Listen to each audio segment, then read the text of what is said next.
current demand for liquidity risk is high. Why is this? Well, liquidity risk was in many ways the key risk factor in the recent credit crunch. I mean, liquidity, just very quickly, is basically the ability of a firm to be able to provide itself with funding that it needs to fund its balance sheet, or indeed to be able to sell off assets if it needs to shrink its balance sheet. And it's a combination of those factors that really led to the demise of Lehman Brothers, for example. So liquidity risk is four square really in the middle of a lot of people's thinking at the moment, because it does seem to be the key element, if you like, in the credit crunch, along with, of course, the policy, the lending policy basically of banks. So a lot of people are putting a lot of time and effort into understanding what liquidity risk is, and also how it occurs within their own organisations. And indeed, there's a response from the Basel Committee. Basel III will contain provisions with regard to liquidity risk.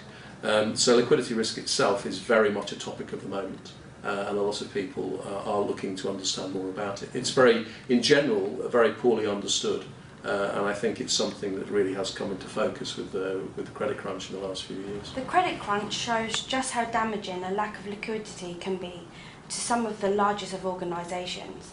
What lessons were learned as a result of the credit crisis?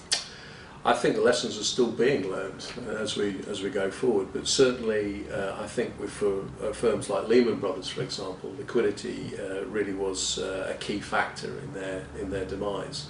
And I think that the understanding of how liquidity risk relates to credit risk and market risk, and how volatility in one market can lead to problems in the other areas, is something that people are really beginning to understand.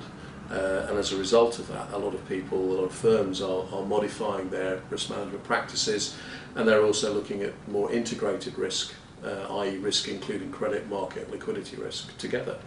This is certainly an area that the Basel Committee are focused on at the moment, and it looks very likely that Basel III will contain specific provisions with regard to the management of liquidity risk, some of which are the direct result really of what happened in the credit crunch.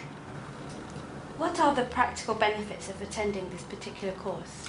Well, I think the course is quite comprehensive, and it covers the three major areas of liquidity risk. And I think for someone coming to this course, will give them a good understanding of what risk is, what liquidity risk is in particular, in those three different areas, and how to measure it, and more importantly, how to manage it. As we look at any kind of risk management cycle, it's about identifying risk, measuring and managing risk. So this course is specifically designed to pick up on those three factors. So it equips people who come to this course with the tools basically to apply the knowledge and techniques that they learn in their own firm. And ultimately that should lead to a safer, better managed firm, which has benefits both from the point of view of the security of the firm, the happiness of their regulators, but also return on capital for the firm itself, because a well-risk managed firm basically is a profitable firm. So I think there are direct practical benefits for coming on this course.